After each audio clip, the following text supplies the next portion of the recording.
And staying on politics, the political, religious leaders and traditional rulers in Imo North Senatorial Zone have reaffirmed their support for Governor Hope Uzodimma following his achievements and developmental projects in the area. The stakeholders who converged on Ehime Umbano said the governor deserves a second term in office, having delivered on most of his campaign promises in his first tenure in office.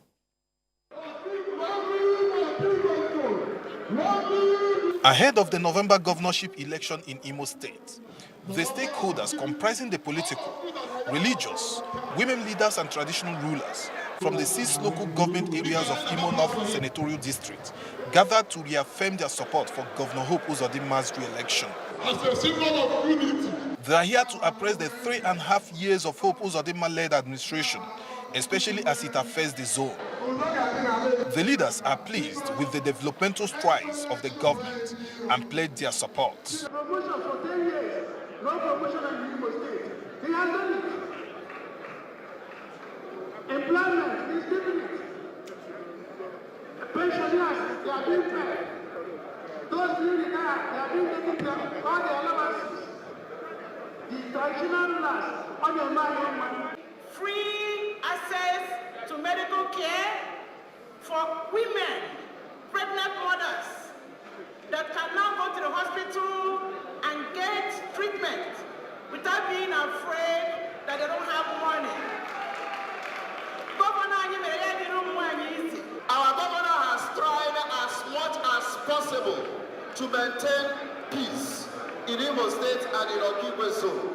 The leaders, while commending the governor for his developmental strides across the 3 zones in the state, believe if given another chance, will consolidate on his achievements. When you check the yardstick of governance as it concerns youth integration, Hope Uzodimma did not only initiate platform to integrate the youth, but he also initiated platform to empower the youth. We were impressed on what he has done in the past, and also more has been still ongoing in Okigwe zone, and we continue to be impressed by his huge performances.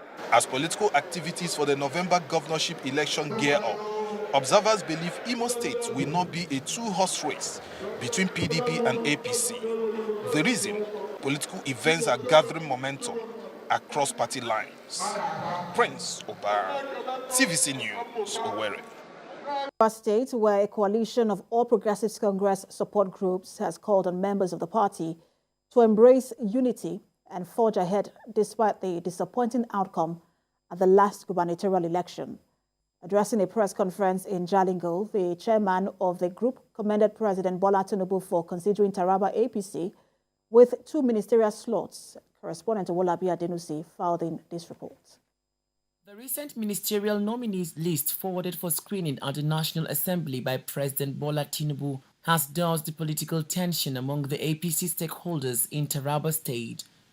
The party, which was polarized during the last general election, is now coming alive again as the list comprises members of the 2 major contesting camps in the state, and it is believed to have unified the party. At this hall are members of the coalition of All Progressive Congress who are pleading with all stakeholders to close ranks and work together to put behind the past events. We in Taraba State are glad and appreciative of Mr. President for the appointment of 2 ministers from our dear state.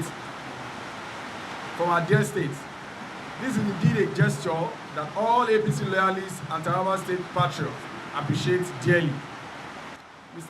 The chairman of the group, who thanks President Tinubu for considering 2 ministerial nominees from the state, pointed that the selection of Sani Daladi and Ubamegari as ministerial designate is a moral booster for the party. We plead with all stakeholders of our dear party, the All Progressive Congress in Taraba State, to please close ranks and work together in unity for the success of our dear party. The success we are to enjoy now is one brought about by unity, trust, and oneness of all party loyalists and the patriotic citizens of Nigeria. The women leader of the coalition, Queen Monya, appreciated the president for listing more women as minister designate An appeal to the Taraba contingent to remember women in appointments when finally confirmed by the Senate. Other speakers also lent their voices.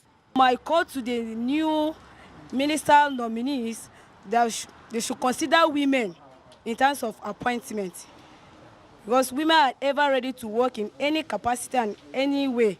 We are ready to serve our dear state, Taraba State. The nomination of 2 ministerial slots from the 2 warring camps of APC in Taraba will end the internal crisis rocking the party.